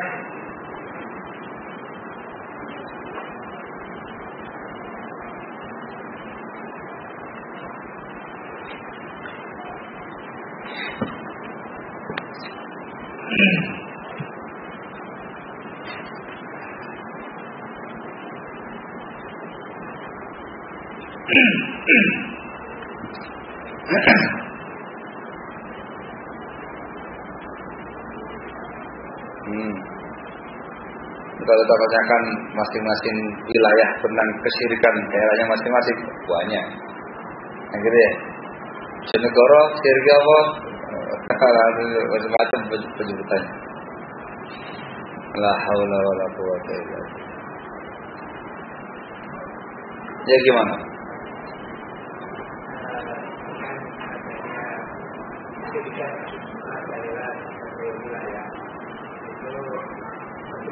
Kita menjauhi wilayah kita. Sementara seperti kita tahu, golongan kita itu demikian kuatnya. Sehingga apabila mereka yang di luar berkaitan dengan keamanan itu menjauhi, seringkali muncul akhirnya masing-masing. Jika kata kelima selain itu kita sendiri. Dan tadi dalam macam ini langkah yang yang pertama yang harus kita yakini, dakwah itu bukan dalam rangka cari pengikut. Yang kedua, tugas kita bukanlah apakah dakwah itu diterima atau tidak. Tetapi dakwah itu disampaikan. Yang pertama untuk menjalankan perintah Allah dan Rasul-Nya kepada kita untuk berdakwah. Dan yang kedua ialah kita mendapatkan uzur nanti di hadapan Allah Subhanahu wa Ta'ala. Kita telah menyampaikan ilmu yang kita ketahui, kita menyampaikan dakwah yang telah kita ketahui. Selesai. Urusan dikasih hidayah atau tidak masyarakat pasti itu di tangan Allah semata. Mereka menerima atau tidak itu hidayah dari Allah semata, bukan tanggung jawabnya. Itu yang pertama. Artinya ketika kita menyampaikan sesuatu kepada masyarakat ditolak, jangan sedih, jangan kemudian kita motong. Nah, ditolak, sudah saya mau jawab lagi. Bagus dakwah masyarakat yang ada ini. Antum mau nyari apa dengan dakwah tadi? Dukungan, mau nyari pengikut? Bukan itu tujuannya. Tujuan kita hanya semata-mata menjalankan perintah agama. Kita telah menyampaikan ilmu, menyampaikan dakwah kepada masyarakat. Kita minta uzur kepada Allah. Di yaumul kiamat nanti ketika ditanya, apa kamu sudah berdakwah? Jawabannya, sudah berdakwah kepada Allah. Hidayah tangan Allah. Rasul Nabi kita Muhammad saja selalu tidak mampu bekerja pada orang yang paling dosa. Innaka la tahdi man ahbabta walakin Allah yahdi man yasha. Engkau wahai Nabi tidak bisa memberi hidayah kepada orang yang kamu cintai, tapi Kamilah yang memberi hidayah kepada orang yang kami kehendaki. Yang pertama, jangan pernah putus asa, jangan pernah putus hati, jangan pernah mutung. Tujuan kita bukan untuk cari pengikut, bukan cari macam-macam. Tujuan kita hanya untuk berdakwah, menjalankan tugas agama, menyampaikan al-haq, selesai. Dapat uzur. Dan yang kedua yang paling penting, cara dakwahnya yang bagus. Cara dakwahnya yang harus tepat. Bedakan forumnya. Kalau forumnya di depan antum-antum kayak gini, ya tidak apa-apa. Saya bilang bunuh kami. Itu banyak syiriknya. Kemudian apa tadi? Usting Banyuwangi, kebuan dan segala macam. Bisa saya sebut dikarenakan forumnya forum yang terbatas, lebih banyak orang-orang yang telah mengerti. Tapi kalau kamu telah diceramah di depan masyarakat umumnya banyak musyriknya yang senang syirik seperti itu, jangan nyebut contoh. Bawakan secara global saja tentang masalah bahaya kesyirikan, tentang syiriknya berdoa kepada selain Allah dan segala macam. Bahkan jangan dengan ayat hadis tentang umum. Jangan nyebut contoh langsung di masyarakat. Langsung misalkan lagi di Ampel, misalkan gitu ya. Ceramah di Ampel langsung mengatakan, "Oh muslimin rahimakumullah." Itu tempat syirik. Dia adalah contoh syirik. Kufur Ampel ini syirik. Gitu saya gitu. Ya tak ulang gitu. Tak ulang apa ya. Itu namanya dakwahnya kurang pas. Dakwahnya harus membedakan forum, gitu ya. Lihat kondisi. Kemudian bilang sampaikan dengan umum bahaya syirik segala macamnya. Poin-poin kesyirikan sampaikan dengan ayat dan hadis, tapi tanpa itu contoh. Mungkin sebut contoh tapi yang jauh. Jangan yang dekat-dekat. Selalu bikin contoh kayak bulan Nabi dan segala macamnya mungkin. Jangan itu yang paling dekat. Yang paling dekat itu langsung gitu ya. Itu intinya barakallahu fikum. Yang pertama tadi, yang kedua harus baik dalam berdakwah kepada Allah Subhanahu wa Ta'ala. Dan dakwah barakallahu ini dakwah pada yang lain juga menyertai dakwah kepada akhlakul karimah, dakwah kepada perkara-perkara muamalah juga harus sampaikan kepada masyarakat. Jadi yang mesti dakwah itu syirik bid'ah. Enggak. Itu forumnya khusus, terbatas kayak antum-antum ini. Ketika di forum yang lain jangan menggunakan bahasa yang vulgar kayak gitu, bikin bahasa yang jelas. Gitu ya. Kalau bid'ah ini penyimpangan agama. Ini menyelisih sunnah Rasul. syirik. Ini menyalahi ibadah kepada Allah. Kalau syirik maka lebih disepakati. Tapi paling anti dia kata-kata kita. Gitu ya. Itu namanya hikmah dalam membaca. Gitu ya. Jadi jangan mutung, Pak. Tenang aja, Pak. Nyampaikan apa adanya. Bisa di forum umum, tidak bisa ya forum terbatas, atau ya face to face, sebarkan CD, sebarkan buletin, majalah, semampu kita. Fattaqullaha wa stata'tum. La yukallifullahu nafsan illa wus'aha. Jangan sedikit pun berpikir cari pengikut. Jangan sedikit pun berpikir cari dukungan. Itu bukan tujuan dakwah. Sekali Anda berpikir satu ini, ada yang menolak, mutung Anda. Mutung. Kalau itu. Antunya ya. Ya, kembali ya. Barakallah.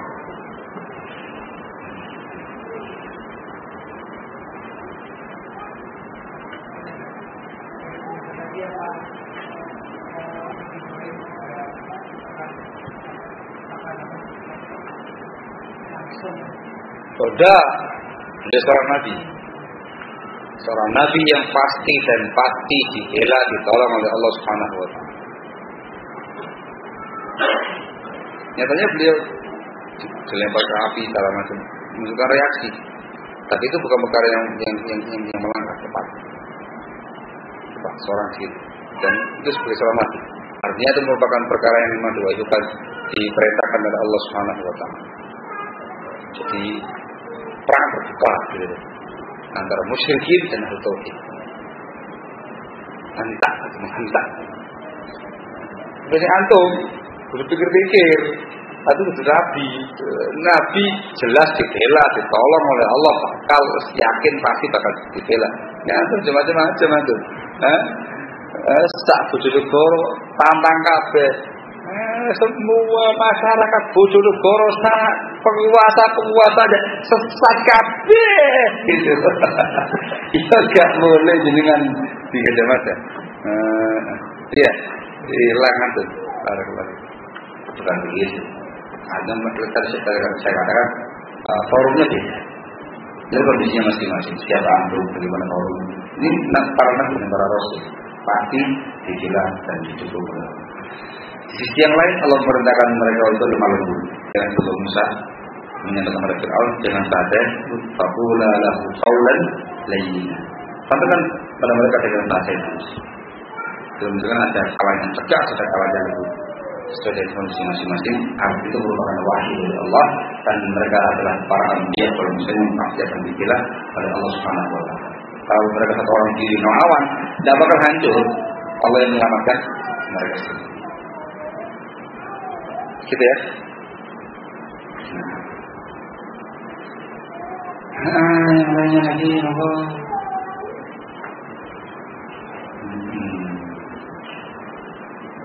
Ini juga perlu disampaikan, perlu dipahami dalam cara. Entah dalam tauhid, dalam sunnah, dakwah apapun di tengah-tengah masyarakat harus melihat kondisi yang vulgar selalu di semua tempat, di semua keadaan, di semua kondisi, di semua forum itu ngawur Jawa. Di semua forum vulgar terus, kenal terus, ngawur ya.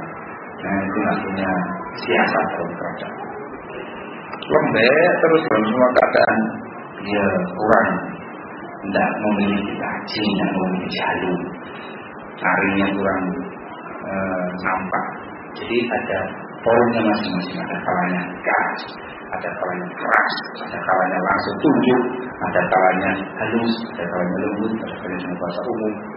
Itu adalah prinsip dakwah para muslim. Orang-orang yang ngerti dakwah dikiranya bunglon.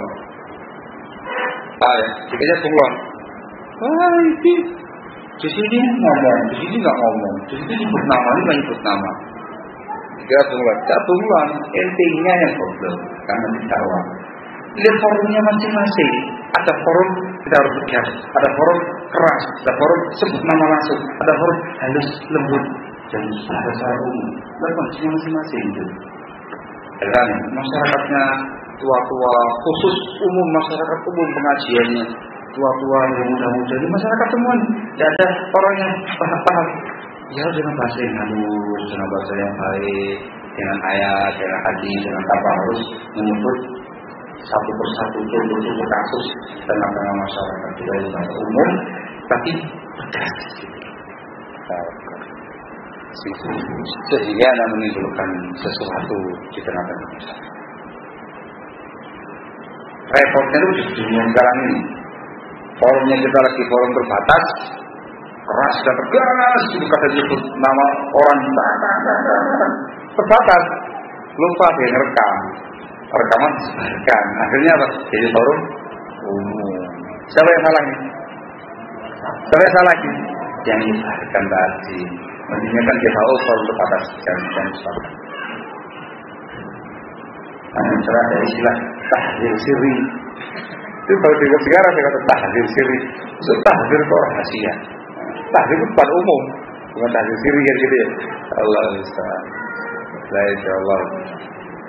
Nah, yang senyum paham, yang senyum tidak paham.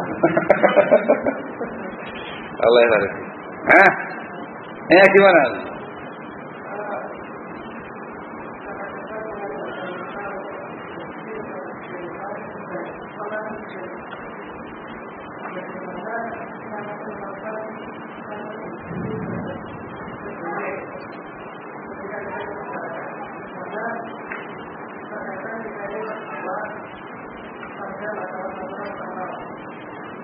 Iya.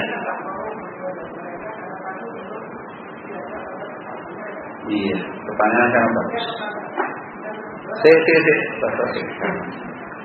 Pertanyaan sangat bagus. Itu namanya pertanyaan real di masyarakat. Bagaimana kita punya prinsip berlepas diri dan membenci kesyirikan dan pelaku syirik. Terus gimana dengan muamalahnya? Bagaimana bentuk kebenciannya? Bentuk kebenciannya kita tidak meridhoi dan merestui kesyirikan yang terjadi. Kita juga tidak suka dengan pelaku syirik dengan kesyirikan tadi. Selama dia muslim, muamalah terbuka. Ketemu dengan dia tegur sapa, mesti ya tegur sapa. Kalau misalkan mungkin menyampaikan salam kepada dia dan melembutkan hatinya, kasih hadiah supaya lembut hatinya, mungkin kasih dakwah dan segala macam. Selagi masih muslim. Tapi ketika sudah menyangkut ritual syiriknya, kita akan itu. Kita antipati. Kita nggak suka. Kalau kita punya kesempatan untuk memberikan penjelasan, kita terangkan kemungkaran dengan dalil, dengan ayat, dengan hadis secara umum. Dari paham ya? Muhammad selagi dia masih musyrik. Tapi kalau sudah menjadi musyrik alias dia kafir, maka terbatas muamalah antara musyrik dan kafir dalam urusan duniawiyah saja. Urusan duniawiyah saja. Sudah ada lagi namanya salam-salaman, tidak boleh nyalami orang kafir. Tapi yang ada muamalah duniawiyah saja. Terbaik. Yang kedua.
Ya, itu kondisi selemah-lemah iman. Ketika dia hanya mampu ingkar mungkar, mengingkari kemungkaran dengan hati saja, tidak mampu dengan lisan, tidak mampu dengan tangan, itu adhaful iman. Fa'ilam yastati qalbi wa dzalika adhaful iman. Itu selemah iman.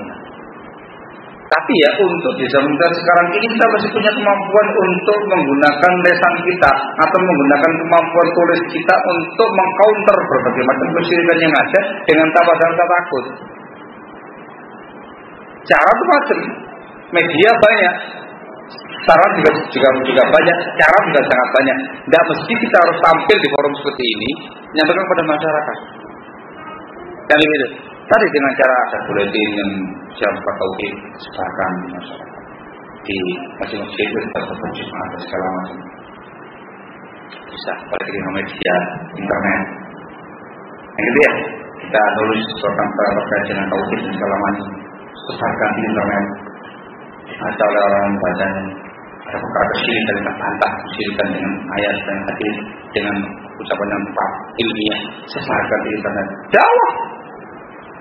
Sekarang gampang media dakwah itu. Tidak mesti harus dengan cara berbicara. Dan kalau kita tidak mampu berbicara, sudah la yukalifullahu nafsan illa wus'aha. Mungkin karena ilmunya terbatas, atau mungkin kuasa salah bicara, atau mungkin terlalu banyak mudaratnya. Maka dengan cara yang lain. Tetap hati kita harus membenci kesyirikan dan membenci yang namanya ahli syirik yang ada. Nah, barakallah. Gitu ya. Caranya kan? Caranya apa? Masya Allah, tabarakallah. Jam 5:30 ini. Tidak terasa ini. Sudah terlanjut?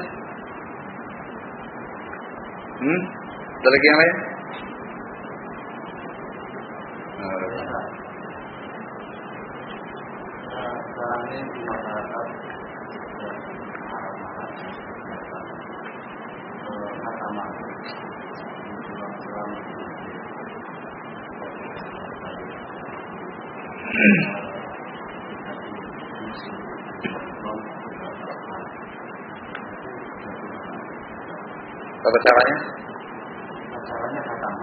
Tata caranya?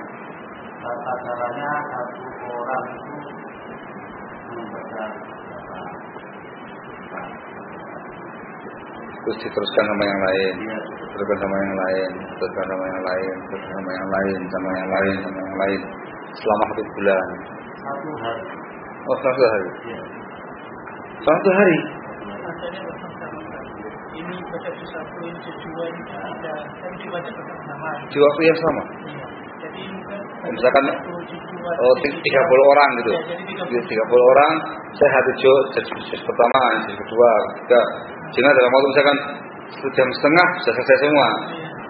Gitu. Ya, mulai habis nasab sampai habis nasab, ya sampai nasabnya. Sehari penuh. Semalam. Iya, malam. Kak, melekan Pak? Enggak, besok jam 12. Selesai. Jadi teruskan lagi besok atau lagi. Besok pada subuh sambung lagi. Oh, berarti bukan dengan cara tadi, dengan cara ya tadi itu beberapa orang kejadian surat, tadi yang lain baca, teruskan, ini teruskan. Apa? Baca. Ya itu bacaan khataman tadi, pura-pura apaan, telur asin, tempe goreng, tahu goreng, sambal, khas yang dulu ya, pura-pura apa gitu ya, tadi pagi, pada makannya bacaan. Itu masakan yang paling saya suka dari kecil itu. Cuma saya ngajarannya kok nggak ada contohnya gitu. Satu kesalahan ialah menghafalkan Quran dalam 1 hari. Itu melanggar sunnah. Rasul memberikan batas minimal hafal Quran dalam 3 hari. Lebih bagus dalam 7 hari. Lebih bagus dalam 1 bulan.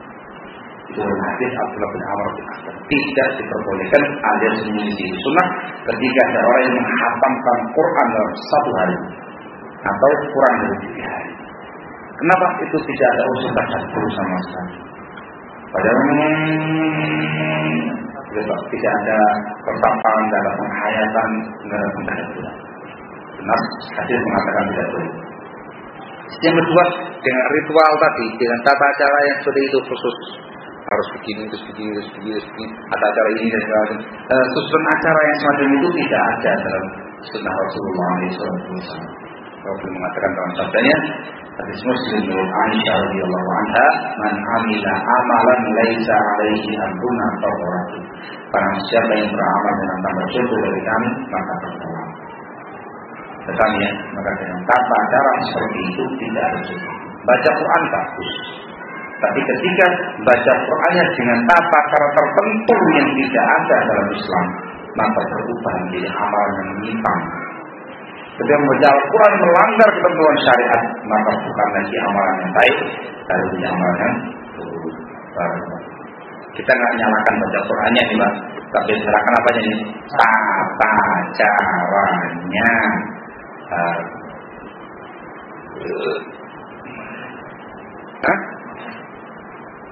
Ya, ahsan jangan dimakan. Makanan yang dibuat at-ta'am alladzi suni'a li ajli syai' yang dibikin dengan tujuan sesuatu yang menyimpang, itu jangan dimakan. Minimal. Ya bikin sendiri di rumah gitu loh, bikin urapan sendiri loh. Gak ada sangkut pautnya dengan acara-acara semacam itu. Ya kita memang jangan hadir. Masa enggak, itu kurang asli adatnya. Yang asli itu diundang ke masjid semua, atau di rumah seorang muhakaman diundang semua, dari mulai yang dewasa, yang ibu-ibu, yang anak-anak kecil, belajar apa bacaan. Itu yang asli. Paham ya? Nah, kalau yang disampaikan ya gimana? Lebih baik lagi mana? Terima kasih banyak yang lain saya masih butuhkan. Entah yang lain saya. Tapi kalau di mana? Di luar sudah banyak makan. Terima kasih banyak. Suatu-waktu dijelaskan dengan baik. Ya, saya tahunya ya karena pernah ngalami di zaman saya masih kecil dulu. Di musola dekat rumah saya juga khataman Quran.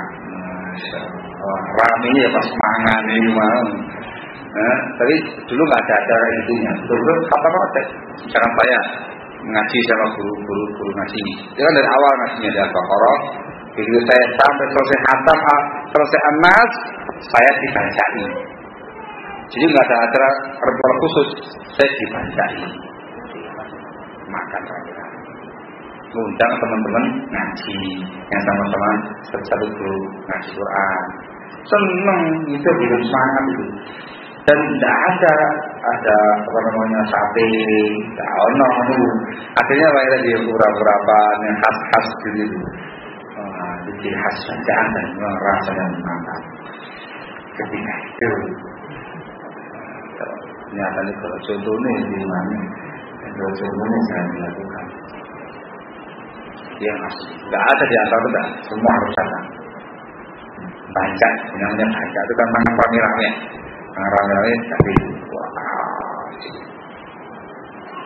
Barakallahu fiik.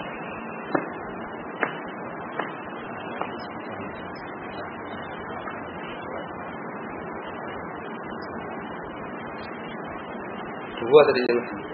Satu, dikarenakan satu hari penuh. Dua, dikarenakan kaifiat.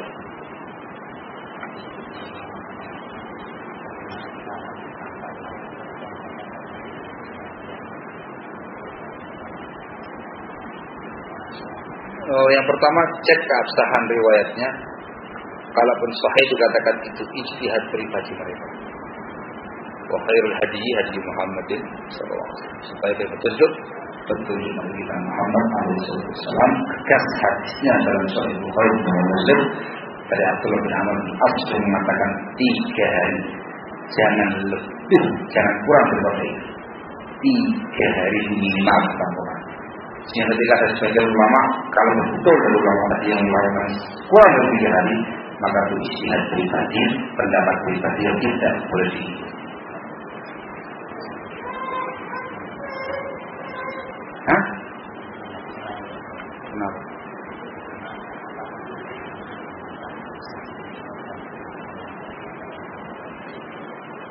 lain tadarus lain ini sebetulnya satu paket. Cuman kita menjabarkan dua sebab. Sebab yang pertama karena kurang dari 3 hari, kemudian kedua karena kegiatan tertentu. Terkait dengan Quran yang dilakukan masyarakat tidak ada masalah. Ketika mereka membaca Al-Quran, tadarus, begitu, dikarenakan Ramadan, tidak memperbanyak baca Al-Quran, tidak ada masalah. Iya meneruskan. Dia membaca sampai halaman sekian, terus lagi sampai halaman sekian, itu mereka mengatakan tidak masalah, walaupun yang di atas sendiri. Kemudian yang itu tidak ada istilah, tidak ada percakapan perempuan yang membaca Al-Quran. Ketika dengan suara yang keras, dengan suara speaker yang dikeluarkan, ketentuannya tidak mengganggu masyarakat, mengganggu masyarakat. Tapi lebih awalnya ya sendiri-sendiri. Tadarus Quran sendiri-sendiri. Na'am. Wallahu ta'ala al-shawad. Sudah memahaminya? Quran? Quran tempat zaman ini? Jam 6? Cukup atau sudah istirahat? Cukup. Saya istirahat. Cukup misalnya, cukup insyaAllah kita siapkan untuk surat maghrib, mudah-mudahan menyampaikan bermanfaat. Warahmatullahi wabarakatuh. Subhanallah, asyhadu an la ilaha illa anta, astaghfiruka wa atubu ilaik.